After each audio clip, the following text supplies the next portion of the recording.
बिस्मिल्लाहिर्रहमानिर्रहीम नहमदुहु व नुसल्ली अला रसूलिहिल करीम अम्मा बाद।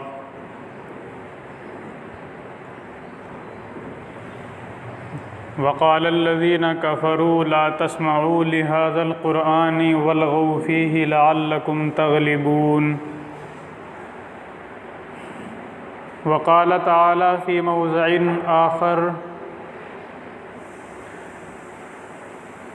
या अय्युहल्लज़ीना आमनु दुख़ुलू फ़िस्सिल्मि काफ़्फ़ा वला तत्तबिऊ ख़ुतुवातिश्शैतान इन्नहु लकुम अदुव्वुम मुबीन। सदक़ल्लाहुल अज़ीम। मेरे मोहतरम बुज़ुर्गों और दोस्तों, अल्लाह तबारक व तआला की जानिब से कुरान करीम क़ियामत तक की रहती इंसानियत तक के लिए राहे हिदायत है। हर मौके पर और हर जगह पर अल्लाह तबारक व तआला ने अपने बंदों को आगाह फरमाया, जगह जगह पर उसूल बतलाए, जगह जगह पर अपने बंदों को तवज्जो दिलाई। कहीं पर अल्लाह तबारक व तआला ने इस कुरान करीम में जहन्नम से डराया, तो कहीं पर अल्लाह तबारक व तआला ने इस कुरान करीम में जन्नत की खुशखबरी सुनाई। ये तमाम बातें और ज़िंदगी का निचोड़ इस कुरान करीम के अंदर अल्लाह तबारक व तआला ने रहती इंसानियत के लिए एक अनमोल नमूना बना दिया। इसी कुरान करीम में एक आयत वक़ालल्लज़ीना कफ़रू ला तस्मऊ लिहाज़ल क़ुरआन वल्ग़ौ फ़ीहि लअल्लकुम तग़लिबून भी है। तर्जमा इस आयत का ये है, अल्लाह तबारक व तआला इरशाद फरमा रहे हैं कि वक़ालल्लज़ीना कफ़रू के काफिर लोगों ने कहा। किस वक्त?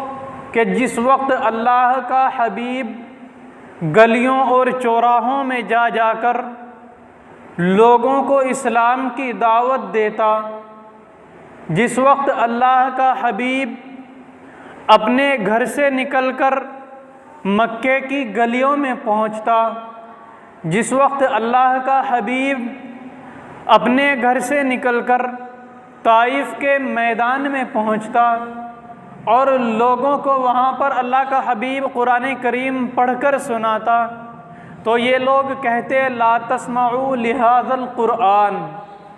तो ये सब काफिर लोग कहते कि ए लोगों, इस कुरान को न सुनो, इस नबी की फरियाद को न सुनो, वल्ग़ौ फ़ीहि, और जब ये कुरान पढ़ते हैं तो ये काफिर लोग उसमें लग़्व, गलत ख़यालात, गलत बातें और लोगों को गुमराह करते हैं और कहते हैं कि ला तस्मऊ लिहाज़ल क़ुरआनि वल्ग़ौ फ़ीहि लअल्लकुम तग़लिबून, कि अगर तुम ऐसा करोगे कि तुम इस मोहम्मद को परेशान करोगे, इस मोहम्मद को अज़ियतें पहुँचाओगे, इस मोहम्मद को तकलीफ़ें पहुँचाओगे, तो एक वक्त होगा एक लोगों तुम इस दुनिया में कामयाब हो जाओगे।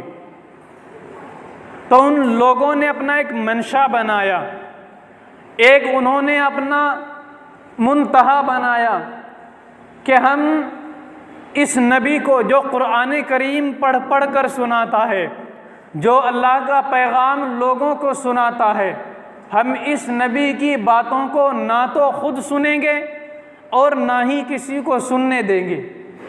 ये उन काफिरों ने अपना मंशा बना लिया था। यही वजह थी कि मेरा नबी अपने घर से निकलकर ताइफ के मैदान में पहुंचता है, तो उस ताइफ के मैदान का मंज़र जिस वक्त बयान किया जाता है तो कलेजा छलनी हो जाता है, कलेजा मुंह को आता है, दिल जिगर चाहिए उस वाक़ये को बयान करने के लिए कि वो काफिर मक्के के बदमाश नौजवानों को मोहम्मद मुस्तफ़ा महबूब खुदा सल्लल्लाहु अलैहि वसल्लम के पीछे लगा देते और ये कहते कि ऐ नौजवानों, इस नबी के ऊपर तुम पत्थर बरसाओ, तुम इस नबी को जहाँ तक भी ये तुम्हें नज़र आए इस नबी के ऊपर पत्थर बरसाते जाओ और जब तक ये तुम्हारे महल्ले को खाली ना कर दे तुम इस नबी का पीछा ना छोड़ना। वो लड़के, नौजवान लड़के मेरे नबी के ऊपर पत्थर बरसाते, मेरा नबी उनको एक ही लफ्ज़ कहता कि ऐ लोगो ला इलाहा इल्लल्लाह कह लो। एक वक्त आएगा कि जिस वक्त तुम ला इलाहा इल्लल्लाह कह लोगे तो तुम कामयाब हो जाओगे, दुनिया की बादशाहत के मालिक बन जाओगे, दुनिया की हुक्मरानी तुम करोगे, दुनिया के बादशाह तुम कहलाओगे, ये तख्त व ताराज के मालिक तुम होगे, ज़मीन के मालिक तुम होगे। मेरा नबी इस पैगाम को लेकर मक्के तक पहुंचा, 95 किलोमीटर दूर तक अपने घर से पहुंचा, लेकिन मेरे नबी को तकलीफ़ें पहुंचाई गई, मेरे नबी को अज़ियतें पहुंचाई गई। मेरा नबी इन तमाम तकलीफ़ों को बर्दाश्त करता रहा। कभी मेरे नबी ने ये जवाब तक नहीं दिया कि ऐ लोगों तुम मुझे क्यों मारते हो। लेकिन जिस वक्त मेरा नबी ताकत में आ गया, जिस वक्त मेरे नबी ने मक्के को फतह कर लिया, तो उस वक्त मेरा अल्लाह ऐलान करता है कि ऐ लोगों, अब तुम्हारे ऊपर जिहाद फ़र्ज हो चुका है, अब तुम्हें रुसवा होने की ज़रूरत नहीं है, अब इस्लाम गालिब आ चुका है, अब इस्लाम पसपा नहीं होगा, अब इस्लाम रुसवा नहीं होगा, अब इस्लाम जलील नहीं होगा। अब तुम्हें ऐ मुसलमानों अपने हाथों में तलवार उठा लेनी है, अपने हाथों में तोप ले लेनी है और इन काफिरों को कि जो तुम्हारे नबी को परेशान कर रहे हैं, जो इस इस्लाम को मिटाने की कोशिशें कर रहे हैं, तुम या तो उनके साथ लड़ो और अगर वो नहीं समझते हैं तो उनकी गर्दनें उतार दी जाए। आज भी वही वक्त है कि इस्लाम को हर तरफ से लूटा जा रहा है, इस्लाम के ऊपर हर तरफ से तीर फेंके जा रहे हैं। कोई उलमा को पकड़कर गिरफ्तार कर रहा है, कोई उलमा को शहीद कर रहा है, मुसलमानों को अज़ियतें पहुंचाई जा रही है, मदारिस और मकातिब को बंद किया जा रहा है, हमारी मसाजिद को शहीद किया जा रहा है। हम इन हालात में अब भी ये उम्मीद लगाए बैठे हैं कि हो सकता है हमारी कहीं से मदद आए, हो सकता है कोई आसमानी फरिश्ता हमारी मदद के लिए उतरे। नहीं मेरे मुसलमानों, अपनी हिफाजत के लिए खुद कदम उठाना होगा, अपनी हिफाजत के लिए खुद आगे बढ़ना होगा। अपनी हिफाजत करनी है तो अपनी जानों को कुर्बान करना होगा, अपने दीन की हिफाजत करनी है तो अपने आप को कुर्बान करना होगा। ऐ मुसलमानों, तुम तो वो थे कि जब तुम्हारी तादाद 313 थी तो तुम 1000 के लश्कर को हराकर जीत कर वापिस आ गए थे। ऐ मुसलमानों, कल तुम्हारी वो ताकत थी कि एक बेटी ने मोहम्मद इब्ने कासिम की नींद को हराम कर दिया था। कल तुम्हारी वो ताकत थी कि मोहम्मद इब्ने कासिम को सलाहुद्दीन अय्यूबी को मस्जिद अक्सा की पुकार ने बेदार कर दिया था, सलाहुद्दीन अय्यूबी पर उसकी नींद को हराम कर दिया था। वही सलाहुद्दीन अय्यूबी एक बेटी की आवाज़ को सुनकर अपने घर से निकल पड़ा और ऐलान किया कि जब तक मैं अपनी इस बहन की हिफाजत नहीं कर लूँगा तब तक मैं अपने घर लौट कर नहीं आऊँगा। उस एक बहन की पुकार सुनकर वो अपने घर से निकला, लश्कर लेकर निकला, अपनी बहन की हिफाजत की और ऐसी हिफाजत की कि दुनिया देखती रह गई। वो फातिह बैतुल मुक़द्दस सलाहुद्दीन अय्यूबी, उसको आवाज़ पहुँची कि यहूदियों ने, ईसाइयों ने हमारे मस्जिद अक्सा पर हमला कर दिया, वहाँ मुसलमानों को अज़ियतें पहुँचा रहे हैं, वहाँ पर मुसलमानों को तकलीफ़ें पहुँचा रहे हैं। मस्जिद अक्सा जो कि मुसलमानों का क़िबला अव्वल है, वो मस्जिद अक्सा कि जिस जगह से मेरा नबी आसमान की सैर करने के लिए गया था, वो मस्जिद अक्सा कि जिससे जाने के बाद, जिससे परवाज़ करने के बाद मेरे नबी को सातों आसमान पर और सातों ज़मीनों में घुमाया गया, मेरे नबी को जन्नत की सैर कराई गई।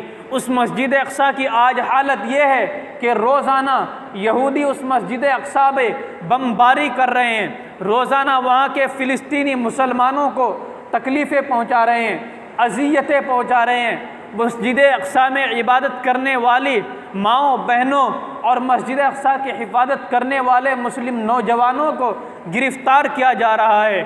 मुसलमानों में क्या आज कोई ऐसा शख्स नहीं रहा कि जो मुसलमानों की मसाजिद की हिफाजत कर सके? क्या हमें ये इंतज़ार है कि आसमान से कोई फ़रिश्ता आएगा या कोई शख्स हमारा साथ देगा? नहीं मेरे मुसलमानों, अपनी हिफाजत करनी है, अपनी मसाजिद को बचाना है। अपने दीन की हिफाजत चाहते हो, अपने मदारिस की हिफाजत चाहते हो, मकातिब की हिफाजत चाहते हो, अपने अंदर इस्लाम की रमक बाकी छोड़ना चाहते हो, अपनी औलाद को ज़िंदा देखना चाहते हो, तो ऐ मुसलमानों, अपनी जानों को कुर्बान करने के लिए, अपने माल को कुर्बान करने के लिए तैयार होना होगा। वरना जो ज़िंदगी आज हम जी रहे हैं उससे बुरी ज़िंदगी कल हमारी आने वाली मुस्लिम नस्लें जिएंगी। हमारी आने वाली नस्लें इन मस्जिदों से महरूम हो जाएंगी। मदारिस को ख़त्म करने की पॉलिसी, मसाजिद को शहीद करने की पॉलिसी इस हुकूमत ने तैयार कर ली है। हमें किसी एक शख्स से मुकाबला नहीं करना, बल्कि जितनी भी सियासी पार्टियां हैं, लोक दल हो या जनता दल, आरएसएस हो या बीजेपी, तमाम की तमाम पार्टियां एक जगह पर खड़ी हैं। सबका मकसद एक है और वो मकसद मौलाना अबू तालिब रहमानी मुस्लिम पर्सनल लॉ बोर्ड के ज़िम्मेदार फरमाते हैं कि मेरे तमाम पार्टियों के लीडरों से ताल्लुकात हैं। मैं इन तमाम पार्टियों को अंदर से जानता हूँ। इन तमाम पार्टियों का एक ऐलान है और वो ये ऐलान है कि किसी तरीक़े से इस्लाम और मुसलमानों को ख़त्म कर दिया जाए, किसी तरीक़े से उलमा को ख़त्म कर दिया जाए, किसी तरीक़े से मसाजिद और मदारिस को शहीद कर दिया जाए, तब जाकर इस्लाम इस दुनिया से ख़त्म हो सकता है। आरएसएस का नज़रिया भी यही है और इन तमाम पार्टियों का आका, इन तमाम पार्टियों का सरदार अगर कोई सियासी लीडर का सरदार कहलाता है तो वो आरएसएस पार्टी है। बीजेपी हो या कोई भी पार्टी, ये तमाम की तमाम पार्टियां इस्लाम को मिटाने के लिए मुत्तहिद हो चुकी हैं। इन तमाम पार्टियों का वजूद सिर्फ इसलिए आया ताकि इस्लाम को ख़त्म किया जाए। मुझे बतलाओ, आज तक किसी पार्टी ने हमारा साथ दिया? हमारी मस्जिद जो कि बाबरी मस्जिद कहलाती है, उसको शहीद करने वाली कांग्रेस थी और मौजूदा हुकूमत उसको बिल्कुल मलियामेट करने वाली हुकूमत है। इस हुकूमत ने हमारी बाबरी मस्जिद को गिराया, उस मस्जिद में कि जिस मस्जिद में मुसलमानों ने अपने सजदे किए, जिस मस्जिद में मुसलमानों ने अपनी गर्दनें शहीद कराई, आज उस मस्जिद में एक बुत रखा हुआ है। आज उस मस्जिद में बुतों को रखने की तैयारी मुकम्मल हो चुकी है।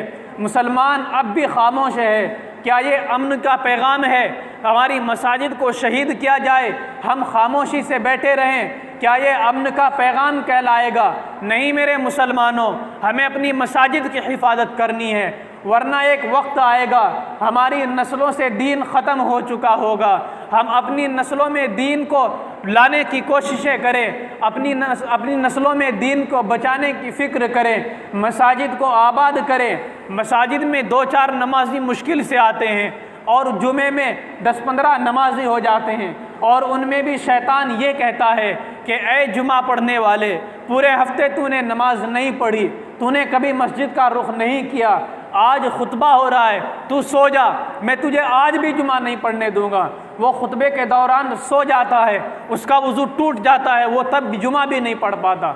ये शैतान इसी हालत में उसको दुनिया से भेज देता है और हम ख्याल करते हैं कि हमने जुमा पढ़ लिया, हम बड़े अल्लाह वाले बन गए, और जुमे में भी सिर्फ 2 रकात पढ़कर हम मस्जिदें छोड़कर भाग जाते हैं। ऐसे छोड़कर भागते हैं जैसे हम पता नहीं किस कैद खाने में आए थे। क्या ऐसे हमारी नस्लों के अंदर दीन बाकी रहेगा? यही नस्लें जो हमारे आज छोटे छोटे बच्चे हैं, उनको ये पता है कि हमारे वालिदैन मस्जिदों में जुमा पढ़ने जाते हैं, 5 वक्त की नमाज़ें नहीं पढ़ने जाते।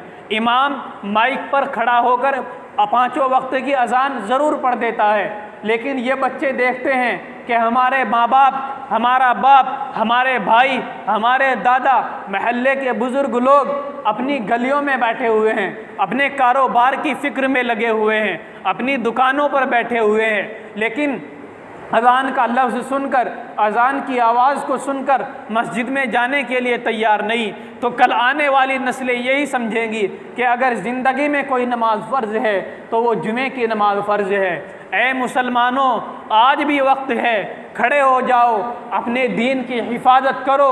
अपने दीन की हिफाजत के लिए ख़ुद खड़े होना होगा, मदारिस की हिफाजत करनी होगी, मसाजिद की हिफाजत करनी होगी, मसाजिद को आबाद करना होगा, ख़ुद नमाजी बनना होगा। अगर हम ये सोचते रहे कि हम इसी हालत में जीते रहेंगे, नहीं मुसलमानों, अंदाज़ा लगाओ अपनी हालत का। आज मुसलमान करोड़ों की तादाद में हैं, लेकिन पूरी दुनिया में मुसलमान जलील हो रहा है। 53 इस्लामी ममालिक हैं जो सिर्फ़ इस्लामी हुकूमत है, जिन मुल्कों में सिर्फ़ मुसलमान बादशाह है। इन मुसलमान बादशाहों के बावजूद मस्जिद अक़सा को तबाह किया जा रहा है। उस मस्जिद अक़सा की हिफाजत के लिए कोई आवाज़ नहीं उठा रहा है। कल वक्त आएगा कि जिस जगह पर मेरे नबी के शहर में मदीना मुनव्वरा में 10 सिनेमा हॉल खोलने का हुकूमत ने फ़ैसला लिया, कि जिस मदीना मुनव्वरा में मेरे नबी ने यह ऐलान किया था, अखरिजुल यहूद वन नसारा अन जज़ीरतिल अरब, उसी मदीना मुनव्वरा में यहूदियों की साजिशों को लाया जा रहा है। ऐ मुसलमानों, अपने आप को बेदार करो। जिस तरीक़े से हमसे बाबरी मस्जिद छीनी गई, हमसे मस्जिद अक़सा को छीना गया, कल हमसे हमारे मक्का और मदीना मस्जिद को भी छीना जाएगा। ऐ मुसलमानों, अपने अंदर जज्बा पैदा करो, अपनी औलाद को जज्बा दिखाओ, अपनी औलाद को इस्लाम पर मर मिटने का शौक़ दिलाओ, अपने माल को राह खुदा में ख़र्च करने का शौक़ रखो, फ़िक्र रखो कि कब ऐलान हो। ऐ मुसलमानों, अपने दीन की हिफाजत के लिए निकलो। हम अपने दीन की हिफाजत के लिए निकल खड़े हों। हम ये ना सोचें कि हमारी मौत हो जाएगी, हम मर जाएंगे। नहीं मुसलमानों, मरने का एक वक्त मुतअय्यन है। मौत वक्त से पहले नहीं आ सकती। वो मौत भी काबिल रश्क होगी कि जो मौत अल्लाह के दीन की हिफाजत के लिए हमें अल्लाह के पास बुला ले। क्यों? इसलिए कि जिस वक्त मैदान महशर कायम होगा, सब लोग अपनी कब्रों से उठेंगे, लेकिन इस्लाम के लिए हिफाजत के लिए मरने वाला, कि जिसको आज ये कह रहे हैं हमने उसको मार दिया, कल क़ियामत के दिन ये शख्स खड़ा होगा और ऐलान करेगा, ऐ अल्लाह, मैं तेरे दीन की हिफाजत करता करता तेरे पास आ गया, तो अल्लाह भी उसको बदला देगा। ऐ मुसलमानों, अपने दीन की हिफाजत के लिए खड़े हो जाओ। अल्लाह तबारक व तआला हमें सही समझ अता फ़रमाए। सुन्नतें पढ़ ली जाएँ।